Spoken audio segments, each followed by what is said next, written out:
Got safety protocols? Grainger has the safety pros to call. Shop our vast inventory.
Members, if you would go ahead and sign in, log in on your keypad, please.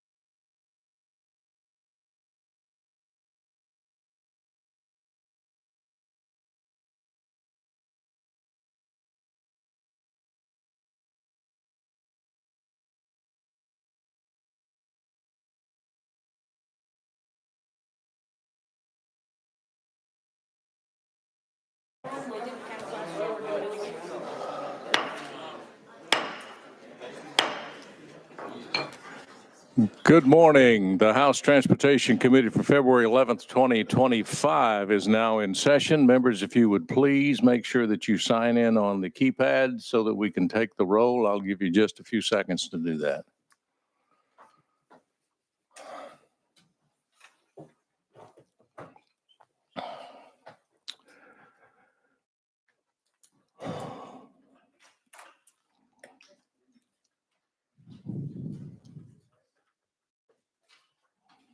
We have a new system for those in the audience. We have a new system and we sign on a keypad that lets the computer know we're here, keeps track of our voting. If everybody signed in, Madam Clerk, would you open the voting keypad and take the roll, please?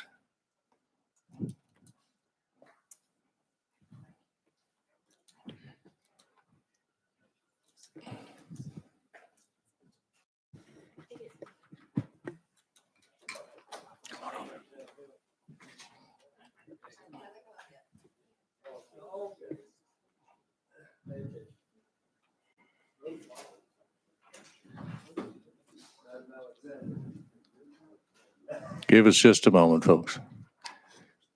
It's a new system and we're working the kinks out.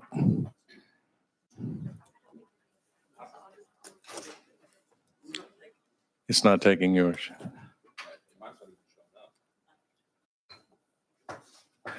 Well, in the interest of time, go ahead. Okay. Well, we have a problem with the computer. So we're going to ask the clerk to just call the roll.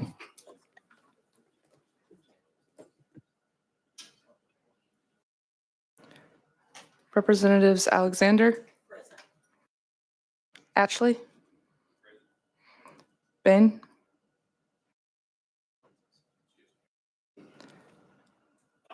Davis, Glenn, Harris, Hawk, Mayberry, Marsh, McCalman, Pearson, Renault, Rudd, Russell, Sherrill, Stevens, Todd, Towns, Vital, Wright, Vice Chairman Butler, Chairman Howell. We have a quorum. Thank you, Madam Clerk. Any personal orders from the committee? Any announcements? I'll take a personal privilege. We have some very special guests from my district in the audience. We're glad to have students, about, I think, close to 30 of them from Walker Valley High School and Bradley Central High School, along with Arlette Robertson, who is the CTE director, and Principal Patrick Spangler, who is principal of Bradley Central High School, one of the best high schools in the state of Tennessee. Would you stand and let us recognize you, all of you that I mentioned? And we also...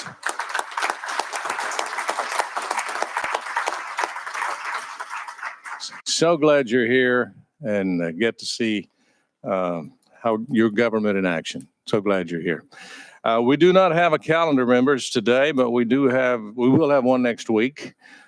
Today has been set aside to hear from the Department of Transportation, and we're glad to have Commissioner Ely and members of his staff here. I believe all four directors from all four of the regions are here. I see my director, Danny Oliver, down there. Good to have you. Commissioner, if you'd like to, those who want to come forward, and we'll begin.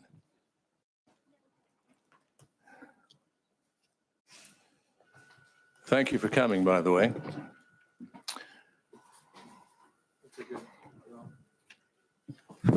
I believe it's on. If the red light's on, that means the mic's Yes, working. sir. Thank you. Go ahead, Commissioner. All right, thank you. Thank you, Mr. Chairman, members of the committee. It's an honor to be here in a new session, and very much appreciate the opportunity to be here today. We've had a lot of challenges that we've been dealing with this year as a state, as a department, but we have a lot to be proud of, a lot that has been accomplished. And so what we have done today is, instead of taking up a lot of time having a bunch of different people, we've distilled that down into a couple minute of a video presentation that I want to show you. And then we'll get into some other explanation. We do have all four of our regional directors here today with you to be able to give a brief update. And I know that, we're going to have another presentation on budget at a later time. And so that's not really the focus of today.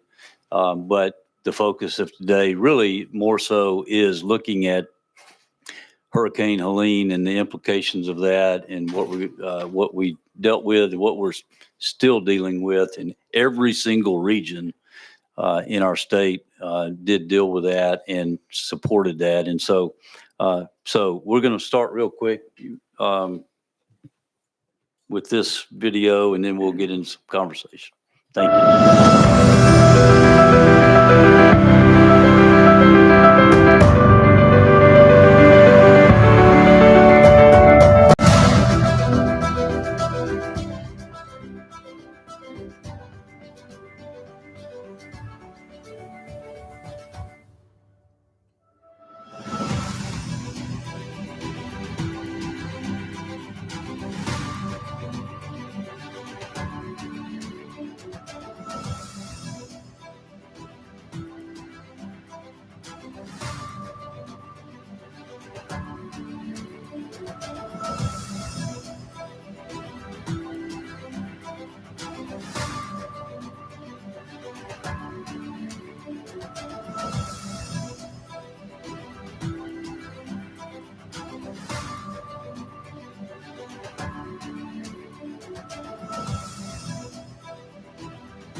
Well, as you can see from the video, there's a lot going on at TDOT.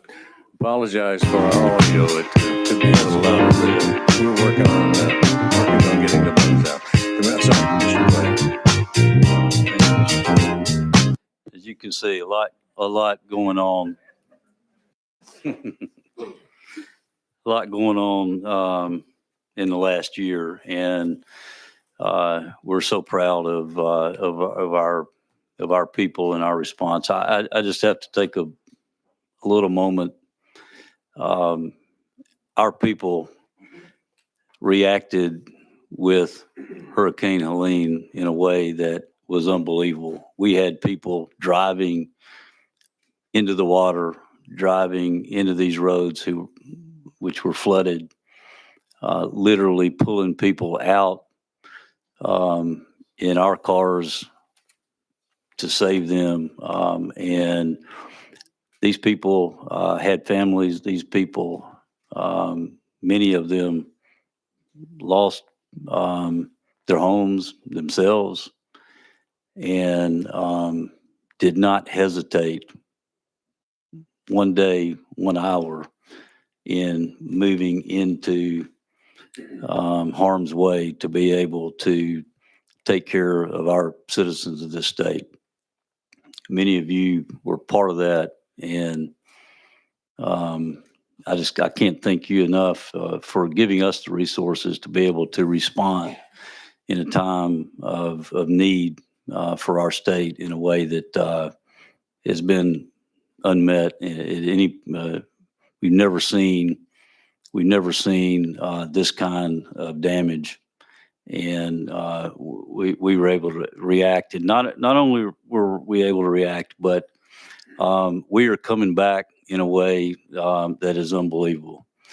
We had 49 closures as a result of this storm in the aftermath of roadway.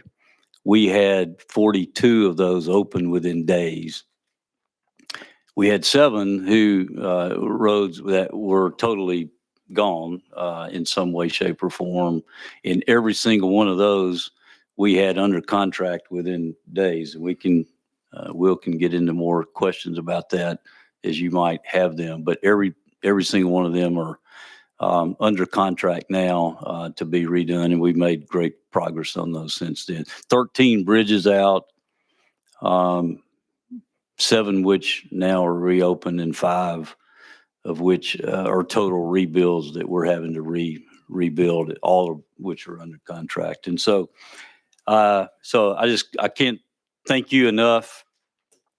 The TMA that you passed, Tennessee, the Transportation Modernization Act, gave us the capability through alternative delivery mechanisms, expanded our ability to do things faster in a way that had we not had that, we would not have been able to respond at the time frame that we did. And so thank you for that. And thank you for our 3,300 people around the state that responded. And each one of our regional directors will get into the fact that every single person that we have on our team was able to respond to this disaster and to be able to do that.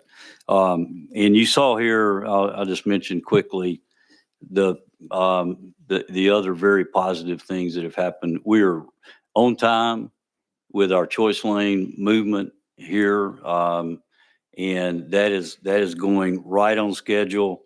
We've got the largest single investment in the state of Tennessee from a transportation standpoint in Memphis with I-55, that we're already proceeding forward with the procurement process, and that is also right on schedule.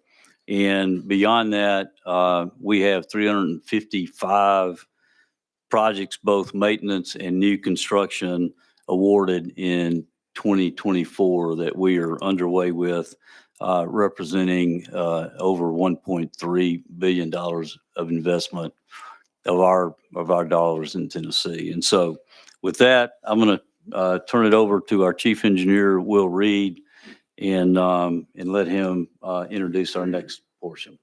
Again, good morning, Chairman. Good morning to the committee. As the commissioner mentioned, it's been a big year for TDOT, both with things that were expected and many things that that were not. I am, as he mentioned, glad to have our regional engineers here today.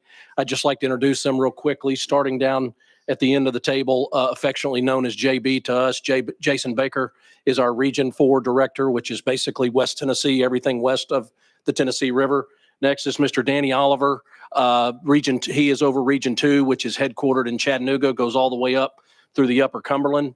Next is Mr. Steve Borden, who's our Region 1 Director. His headquarters are there in Knoxville and has everything from Roane County all the way up to Upper East. And then to my right is Mr. Jay Norris. He is our Region 3 Director. He has all of Middle Tennessee, wedged between Region 2 and the Tennessee River to the west. Something about these gentlemen and their staff, each of them represent approximately 700 employees in each region. These gentlemen and their staff are the tip of the spear when it comes to implementing the things that TDOT does on a daily basis. And as you're going to hear today, are the core groups that respond in times of crisis like we saw with Helene. So what I'd like to do now is ask Steve Borden, our Region 1 Director, to kind of set the stage for you of what led to this response with Hurricane Helene. Thank you, Will. Certainly an honor to be here.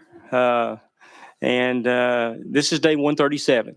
For a lot of us and Representative Hawk and Alexander and some of our folks that have lived this for the last 137 days, we've been through a lot as we've walked through that road, so to speak, of this disaster. Every day we talk about what we do as far as infrastructure, but talk often. We're in the people business and we serve communities and each other. And never been more proud to be a part of a department than the last several months. This is an historic event. It's never happened before. I've worked a lot of disasters in my 34 years. 2019, I lost 77 roads due to slides. The Gatlinburg wildfires, we were the single largest entity to respond as TDOT of anyone in the state. A lot of things, but nothing like what we saw that day.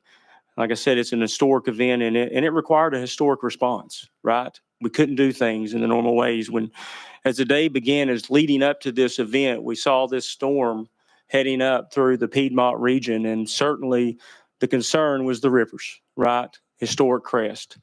When you see that storm went from 1,400 feet to 6,600 feet, it squeezed all the moisture out, 34 inches of rain, mountain streams. Epicenter of this probably, obviously the Pigeon River, but the Nolichucky River as we saw it move forward. At 10:18 that morning, we got our first road closure due to high water in Erwin. Never would have imagined where we were headed from there. At 11:26, I-26 was covered and gone. 1.2 million gallons a second going over the Nolichucky Dam, which is more than Niagara Falls, which is only 700,000 gallons. As we move through that, watching our folks, and the commissioner touched on it, our folks are amazing. They run into storms. They run into tornado damaged areas. They run into everything. And to watch them rescue people literally on I-26, we had 3 of our crew. We stopped the interstate. The water's waist high over the interstate, getting ready to sweep everything away. 1 car at the bottom of the hill, and we couldn't tell if anybody was in there. Those guys got in their truck, got there, and there was a gentleman in it. He got out. He looked at him. They said, "Come on, get in the truck." He said, "Can you get my car? It's all I have." He said, "Get in the car." They pushed him to safety, got him started, and he went on his way. That's what was the rhythm of what was happening.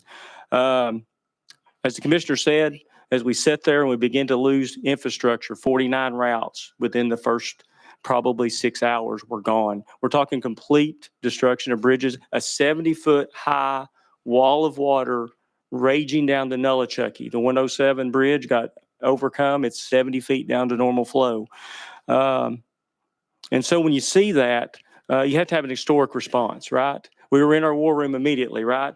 Will Reed, we're on the phone, and Will said, "All right, everybody pack their clothes. We're going to Region 1. All the staff, right-of-way staff, design staff, bridge staff, we all sit in a room, and we're going to get this done within hours and days. Mayor Potter, just like this is the rhythm of things, he calls me in Johnson County, very remote area. He says, I'm in a bad way, Steve. And I said, well, what do you need? We're on it. We're here. He says, I need to get to Damascus and Boone. I said, you need 91 and you need 34. He said, I need it in a bad way. Our crews were there the next day rebuilding 91, the first place that was a reconstruction of a roadway done by our staff. 2 days later, we had a contractor on board on State Route 34 rebuilding it. We're able to get that completely open before Christmas. That was the rhythm of what was going on as we went. Also, being able to have the ability to do progressive design build and a lot of different things. We talk about response, recovery, reconnect and restore. And those are the things that were going on in those first hours as we went forward. Transportation is ESF1 during disasters. You can't rescue people without it. You can't get goods and services to them. These places were an island at the beginning of this. And so when you're in the midst of that, you're fortunate to have a team like we have here, and you call for help. And I called all my counterparts and I said, hey guys, I got something I can't do myself. I need help. And we'll talk through just the right response.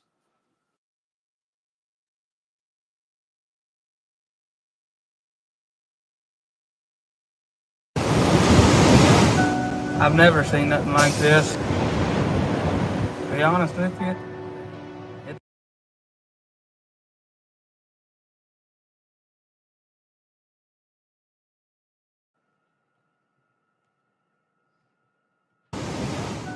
I've never seen nothing like this. To be honest with you, it's a mess. There were over 1.2 million gallons per second of water coming over the Nolichucky Dam. The peak daily flow for Niagara Falls is right at 700,000 gallons per second. So we are almost double.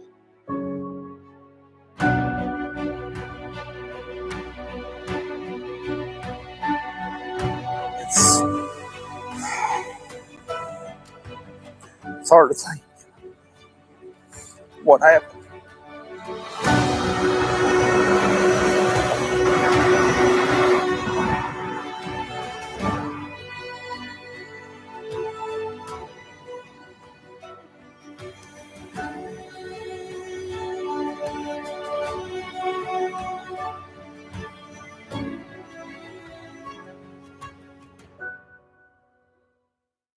The most affordable 12-month GLP-1 program. With this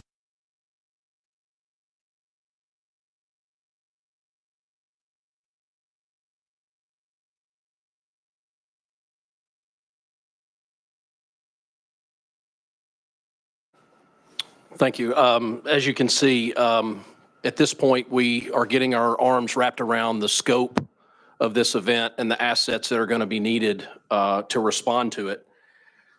While Region 1 responded immediately, it was obvious very quickly for us that this was going to be a statewide event. We called in several of our regional staff from across the state. There were people that descended upon East Tennessee from as far west as Memphis. Each of the regions here that are represented today sent various crews at Steve's request based on the issues that we were seeing and the expertise that was needed. One of the first things that was needed to happen was obviously assessment of bridges. Also, there needed to be debris removal. Steve talked about being able to assess these things and restore connectivity basically from a life safety standpoint first. So that's one of the things we focused on. I will note that you'll hear about a couple of things today that we do at TDOT as these gentlemen talk. One of them is called Strike Force. It's basically a program we have internally that is the best of the best with our equipment operators and our supervisors. And those are self-contained units that we can be ready to mobilize within 48 hours to send anywhere across the state or frankly across the region. They've gone as far south as Florida to help with hurricanes and as far south as Louisiana to help Louisiana DOT with hurricanes. You'll also see or may have noticed in our video starting out that Tennessee is once again in their rightful place as champions of the Southeast Rodeo. We compete with 12 other states. We've done this for 20 years. We've won 10 of them. We expect to be that. We expect that out of our operators. And these are the people that respond in events like this. So the first thing I'd like to do is talk about all the resources that descended on the region. First, I'd like to ask Jason Baker, our Region 4 Director, to talk about what they did. Thank you, Will. Like Steve said, when the call comes out, when Steve calls, hey, I need help, speak on behalf of my 650 to 700 employees. What do you need and where do you need us? They're all ready to go. So obviously it's easy to tell when a bridge is not safe to cross when it's missing. And unfortunately we had several of those, but when you've had an event like this with the impacts to the flooding, you've got to evaluate the bridges to tell whether or not they're going to be able to stand up for recovery and response. So one of the first things we did was we mobilized bridge inspection crews. You need highly trained, qualified individuals to do a quick assessment on those structures to see if they're good to go or not. So the first thing we did, we had 15 statewide, 5 from each of the regions, 4, 3, and 2, go over to Region 1 to help support and look at that. So over the course that we deployed on Saturday, first day going forward, in the first 7 days, we were able to inspect 278 bridges on interstates and state routes to make sure that they were cleared to be able to handle that traffic that needed to cross, whether it be evacuation, response, recovery, or so forth. So bridge inspection was obviously key for that ESF1 that Steve mentioned to make sure we could respond. Following that, we moved into what was mentioned before, our strike force teams. And I think Jay's going to give an update on that.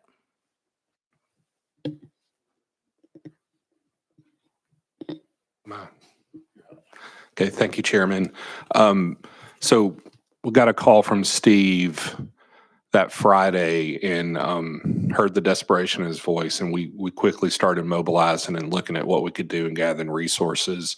Our garage manager is the leader of our strike force team. His name's Randy Manus, and Randy showed up in my office within 20 minutes, and he said, "Send us." And they have already gathered resources and mobilized equipment.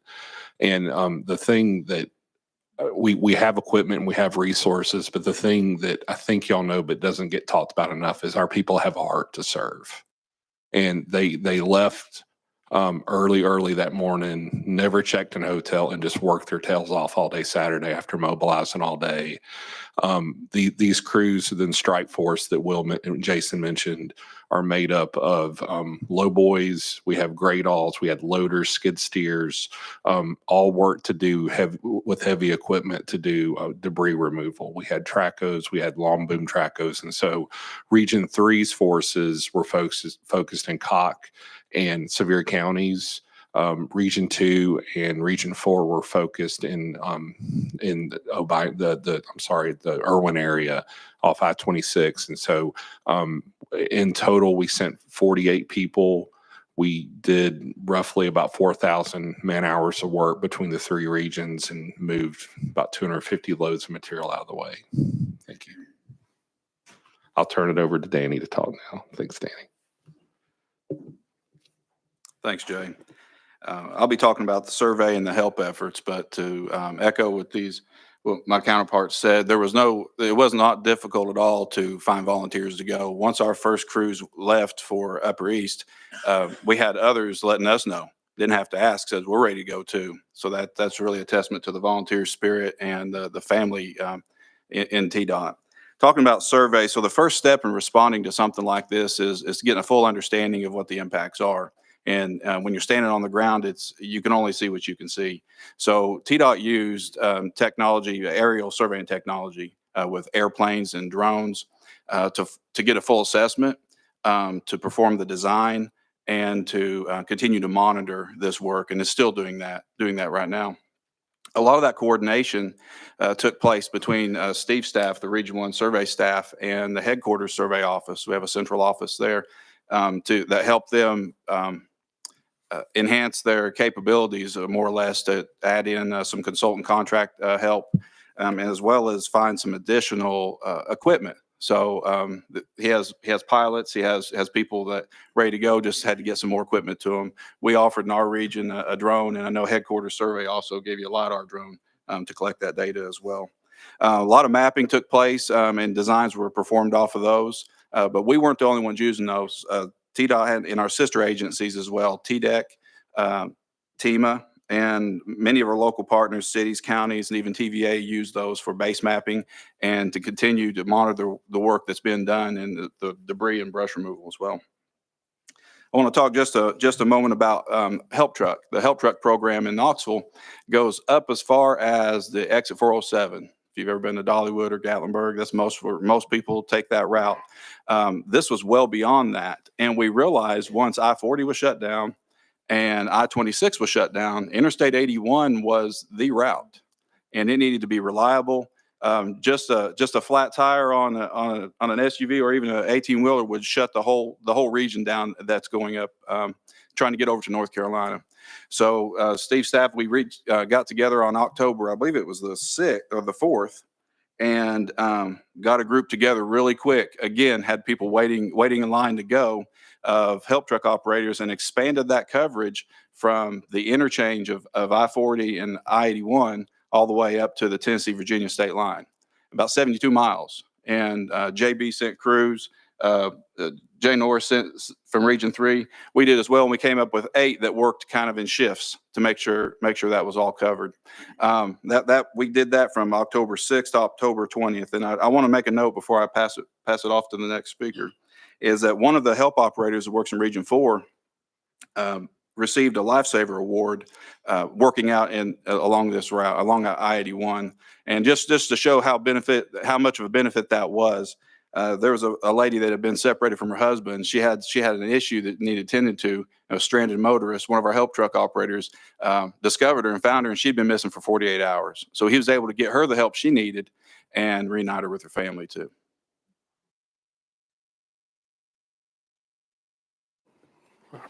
So we've kind of laid the groundwork for the initial recovery and what's going on. One of the things I wanted to make sure that we did was talk about, the commissioner mentioned this, the impact that the Transportation Modernization Act has had on our ability to respond. I just want to be sure to thank the members of this committee and the members of the General Assembly as a whole for having the foresight to be able to pass that important legislation. We led our first progressive design build project that was part of the TMA to respond to this event. And to give you a flavor of what you had a part in, if many of you have seen the video on YouTube of the 107 bridge in Greene County, as the gentleman took the video of the bridge being washed away, that will be our first progressive design build job. It was under contract in less than 72 hours. We plan for that bridge to be in place by June of this year. So again, not only did that contracting mechanism help us quickly move to replace that very vital structure, the fact that we have cash on hand via the TMA and the last governor's budget, the federal programs are reimbursable. So the states come out of pocket before being paid back from the feds. The fact that we had cash on hand and the ability to move and get these contracts in place, I cannot tell you how valuable that was to us being able to respond. Also want to thank members of this committee as well as other members of the General Assembly for advocacy on the federal level with regard to emergency relief funding. We have received to date $102 million out of the $510 that we have requested as far as emergency relief. There's a lot of questions about how does Helene impact the projects that were in our 10-year plan. We have asked for, and dollars have been appropriated at the federal level to be able to cover our costs for emergency. There will ultimately be some expense to the state of Tennessee, but it will be very minimal in comparison to the overall event. And again, thank you for the ability to have the cash on hand such that we can respond to those things quickly. So as we go forward, I'd like Steve to just give us an update on where things currently stand right now. Yeah, certainly. Certainly there's been a lot done, and I think we have a little bit here to just give you a flavor. As we begin to work very expeditiously, so to speak, the first 100 hours, and I talk about recovery, and that's a part of what we were recovering. 49 routes closed. We were able to get 25 of them reopened. At that point, over 400 people were on ground. You're going to see that number grow, though. It's going to grow. 14 closed bridges. 5 of the 14 were washed out at that point. 7 of them, first 100 hours, we got reopened. Some of these had debris that were 2.5 stories high. I know Representative Hawk was there with us at the 350 bridge as well. Continuing on, 1 month out. And this is a critical point, right? So over the years, we've lost I-40 between us and North Carolina to slides, some hurricane damage to high flows of the river. We've never lost I-26. As Danny pointed out, the struggle it was for goods and services to get around. That's a huge detour from 81 to 77. And so literally the first hours on Saturday morning, this happened on Friday, we were in the office putting together our plans to restore traffic to the state line on I-40, right? We were assessing how we could stabilize and recover. I-26 was the same way. We lost our bridges. If we wait and just do bridges normally, we're going to be here until the middle of the summer. That's not acceptable. So when you look at that first 30 days, there's 90,000 man hours. And I will brag on something else that our staff did. They worked under extreme conditions 7 days a week, daylight to dark. They came from Memphis, got out of the truck and started working. We did the initial part of this 3 months in with 0 injuries. That's incredible. And that's training and being prepared. 2 expedited contracts, as Will said, 7 bridges reopened at that point. 34 of 49 routes were open. 2 of the big things was I-26 and I-40. We built a causeway out on the westbound side to get one-way track, 1 lane each direction. Got to get those trucks, got to get back into Asheville, right? Same time on I-40, those are very remote. You know, North Carolina was not ready to receive traffic yet, but those folks in those remote interchanges, the only way out was gravel roads over a mountain. We had to be able to get them to get normalcy back to life. So we were able to get that open as well in that first month as we continued on. This map looks a lot better than it started out. In those first hours, everything was red. And today, as Commissioner pointed out, 49 original routes lost. We're down to 7. All of those are under contract. State Route 81 is under contract. We're looking at a May completion date. State Route 159, these roads are completely gone next to the river. You know, looking at August, Spivey Mountain, State Route 36. We had these things designed, bid, build out the door in 2 weeks. We had a lot of help, a lot of agencies, a lot of environmental agencies that helped us. We had to do things a little different. We had to go meet with a lot of property owners. We had to do, because people were washed away and we couldn't find their houses in the normal right-of-way process to say, hey, we need to get on your property possibly to rebuild the road. We did a court order, and then we sit down and met with every single one of those property owners in every county to help restore their road. But as you look through there, a lot of things had to be done differently to get to where we're at. When we're sitting today, you're talking about, like Will said, the 81 bridge and the 107 bridge. Those are major structures. It's 107, 640 feet long. Getting them open in June, incredible. All of our stuff is under contract and people are working.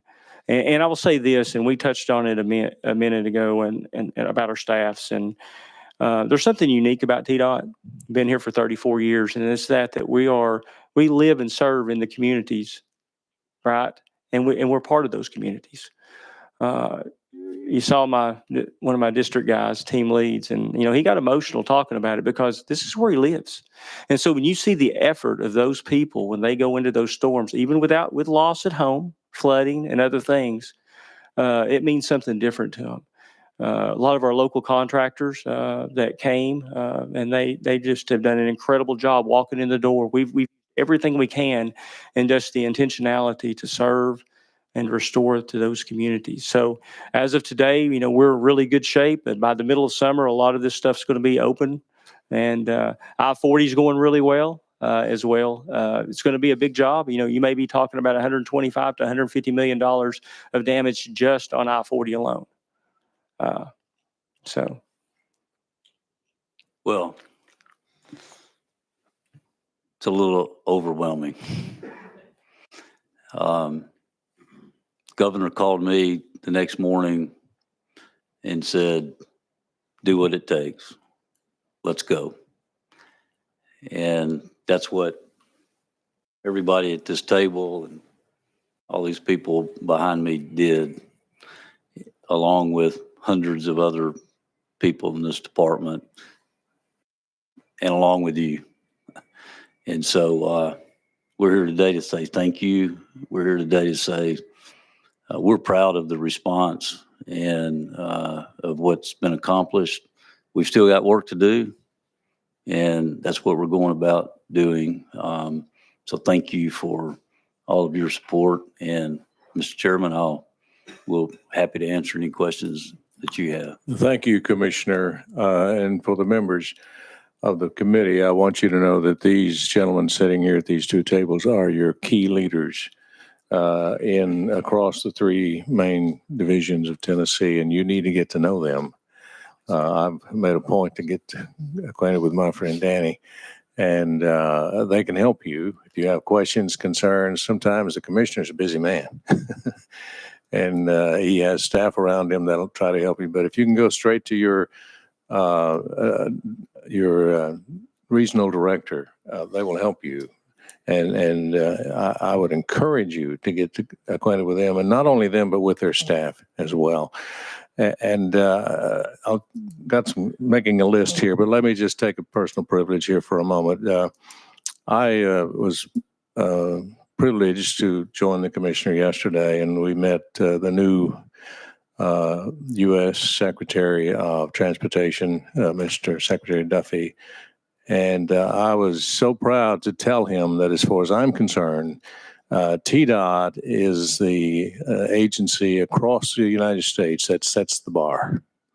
And you've proven that, in my opinion, in response to this hurricane, and it was devastating. And I think words cannot express the appreciation that we have for you and what you've done, because you're Tennesseans too, and you respond to the needs of Tennessee. So just thank you. We're going to begin with some comments or questions. Chairman Hawk, you're recognized. Thank you. Thank you, Mr. Chairman, and Commissioner Ely and your team. I'm going to make some comments.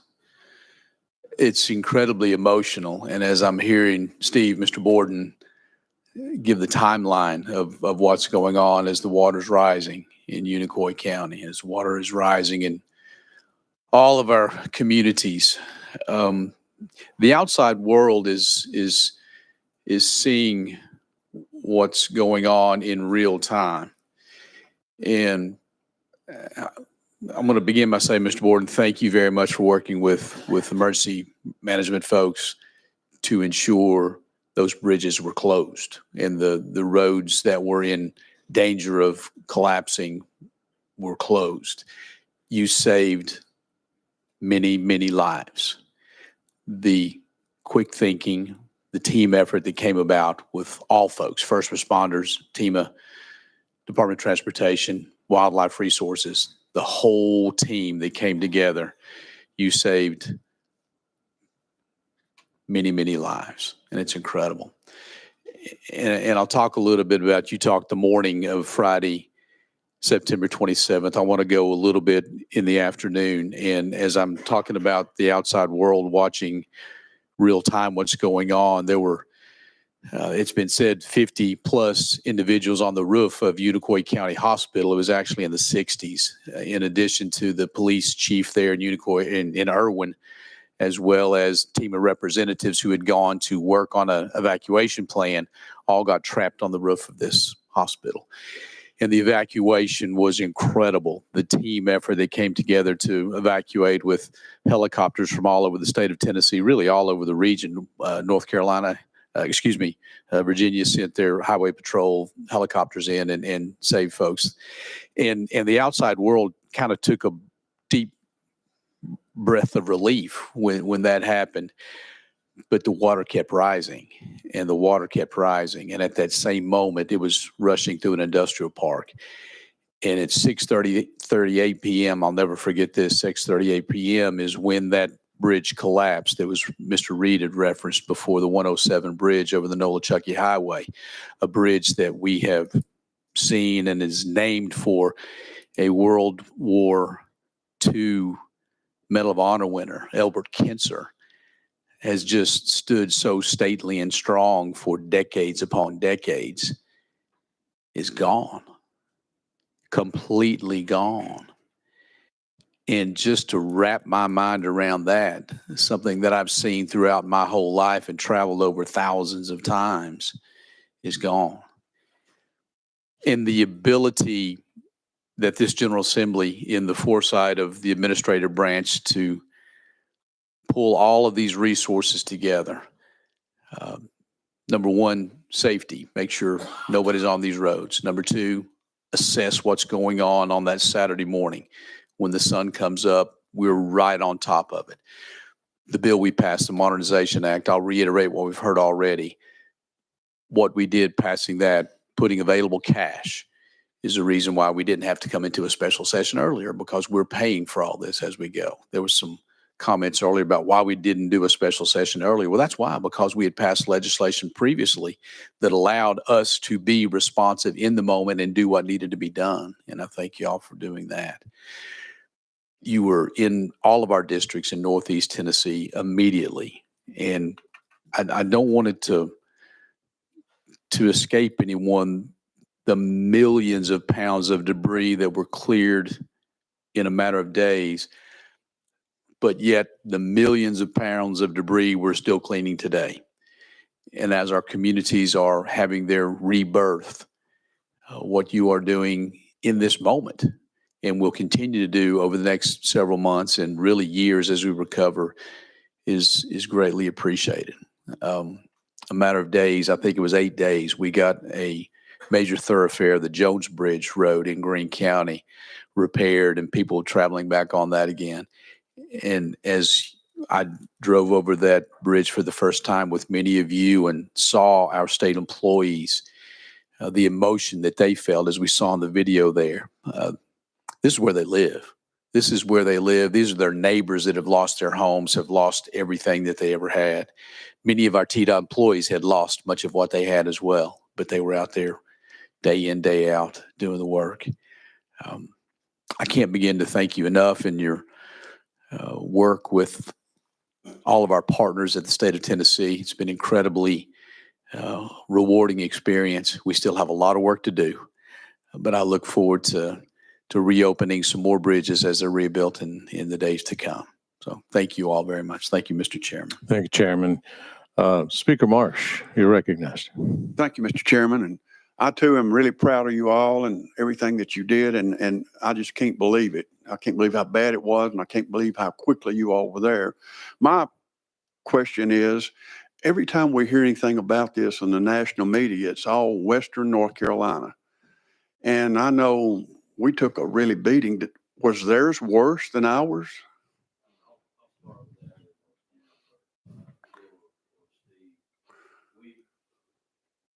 I think I'm on here. Okay.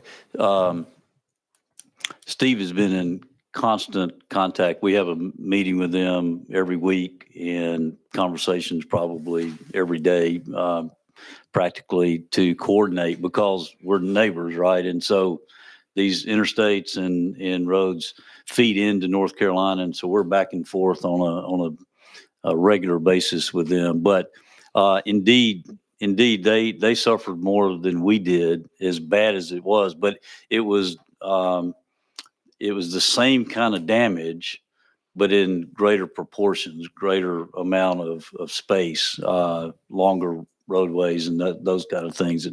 So, but we got the same kind of damage that we had to respond to. But yes, and I would say Asheville, North Carolina is a larger urban center, which got a lot of national attention. But as Chair Hall said, we met yesterday with the new Secretary of Transportation. He came over to Tennessee. He also visited North Carolina, but came over to Tennessee. So there, I think, is more and more recognition of the damage that was done on our side of the line. You want to? Yeah, I'm good. All right. Certainly. And it is. And it's a little bit, so we have a lot of similarities and some differences. They got inundated with the rain, as I talked about. So they had huge debris flows, huge landslides. That's something we didn't experience. I did that back in 2019 because we had a lot of rainfall. We got the river damage around most of our rivers and the flooding, which was, as many have talked about, unless you've been on the ground and stood there, videos, drones can't really touch. But we've worked closely with North Carolina. They're great partners. At the height of this storm, you could not get from Tennessee to North Carolina unless you wanted to go across the tail of the Dragon or 165. Basically, everything else was either closed on our side or their side. And we've worked alongside. They're great partners, and we continue. We learn from each other, and we work alongside of each other. All of us have had a lot to say grace over since September 27th, and the amount and scope is immense on both sides. But they've had a lot.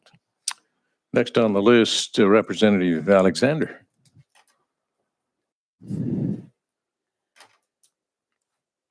Got it. Give us a minute. Good deal. Thank you, Chairman. I remember standing on the side of the road and watching you, William, Commissioner, and having a peace that came over me because your team was here and I knew it. And I can't thank you all enough for what you've done. Watching them, your guys, tear up as they talked about the damage. I watched them do that, and I watched them help people when they didn't have to. They were amazing. Y'all have been amazing. I can't say enough thank you for what you all have done for us. We will never be able to thank you enough. Thank you, Representative. Representative Glenn, you're next.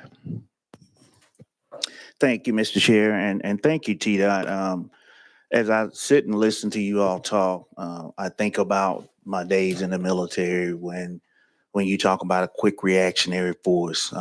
That is something that we utilized in the military, and so to hear that in a transportation element really gives me chills, because it is so important to have that quick reaction when it comes to things of this magnitude.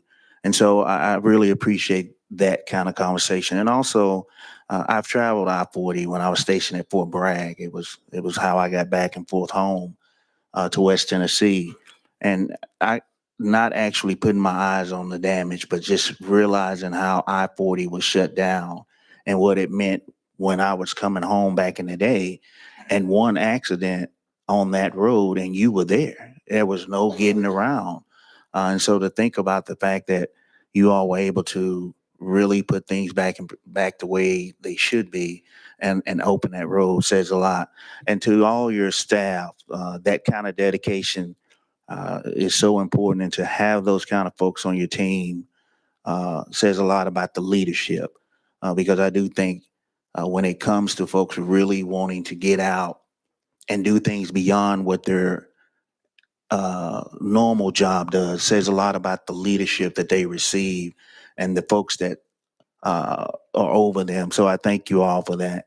And then the last thing I just want to point out is I'm not sure if you all have a personal problem with Region 3 guy, because I wanted to know why you four in a gray suit and he was in a blue suit. Did y'all not call him?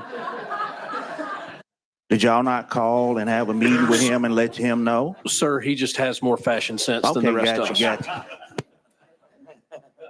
Very good. Vice Chairman Butler, you're recognized. Thank you, Mr. Chairman. I got lots of calls from constituents when the disaster was occurring over in East Tennessee, concerned and wanting to help.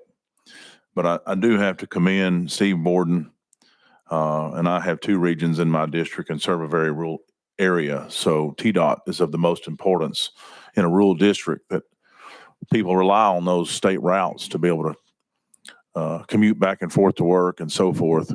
But I can say this, in spite of all of the challenges that Steve was dealing with in Region 1, which needed his attention, we were not forgotten.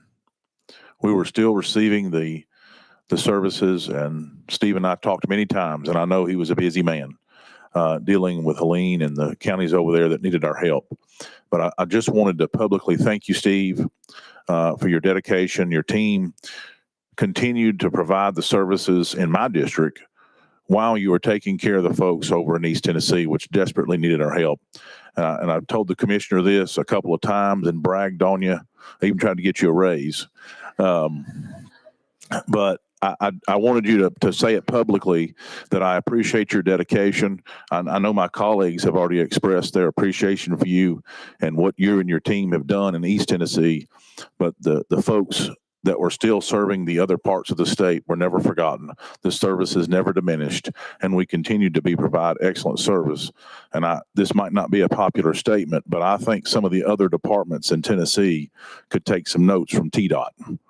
Thank y'all. Thank you, Mr. Chairman. Thank you. Last on the list, Representative Sherrill.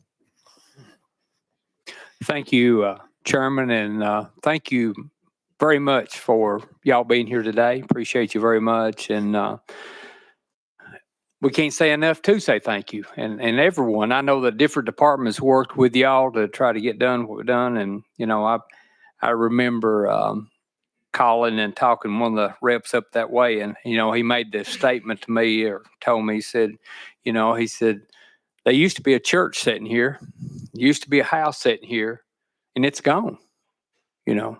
And you think about how many people that lost their lives out of this. My question is there people that are still missing that's floated down the river somewhere, or do y'all know? I don't. You want to answer that? On our end of things, no, there's not. I think everybody has been accounted for. Great. I will say this too, and JB didn't talk about it, but his folks were big. They came up and they have a special trackhoe. It's got a really long arm. West Tennessee, you have to clear out a lot of stuff with a long arm trackhoe. We don't have one in East Tennessee, and they got there in those opening days, and our guys were already embedded with the recovery crew to hunt for folks that were missing, especially in Irwin. The debris field, I cannot describe how big that is unless you've been there. And his team came up and they actually transitioned to stay with those law enforcement people, with those dogs that were looking for the cadavers, looking for those folks to be, give closure to a community. I know it's tough when you sit there, and I would go to several press conferences and when you see somebody still looking for their daughter, and they've got their picture, still looking for their husband. It's his, but his people were fabulous. They came up. A lot of times when you sign up for TDOT, you think about roads and bridges. You don't think about all the other things that you're called to do when you go into a situation with your strike force, and to be alongside folks and just, the servant heart of these men and women is amazing. It really is. And it's just an honor to be a part of and to serve with. Yeah. Thank you. Just want to say I represent Warren and White County. Of course, Danny is my man in Warren and White County. And I just want to say I appreciate, when you try to call TDOT and ask for help and others, we appreciate you, what you do. Thank you for your help very much. Thank you. That's the last name on the list. So I'll ask Commissioner if you've got some final comments, sir. Well, I would just say, when I think of listening there to Steve, the mud was as high as the ceiling, and these guys were out there digging through it on a daily basis and did not stop day or night. And that is what you've heard here today of the intent to help those people who were impacted by this disaster. And so I again would say that we're blessed to have the support and that we have of this body to be able to do what we were able to do. And so thank you for that. And we stand ready. We're ready for the next thing that comes our way. Hopefully that does not come our way, but we're ready. And so thank you, Mr. Chairman. Thanks to you all. And I was just sitting here thinking that it's been several weeks, maybe several months since it's happened back in October, but it's still pretty raw emotionally for a lot of people. And we appreciate you for what you've done to help address these needs. Today, we talked about the recovery, but we'll have a chance to talk to TDOT again. They'll be back to the committee. So we look forward to that, and we'll let you know a date and time. And so get your questions ready, and we'll have another round of questions for TDOT. Thank you, Commissioner. Thanks to you all you directors. Thank you for being here. That's the end of our hearing for today. The chair will entertain a motion. We are adjourned.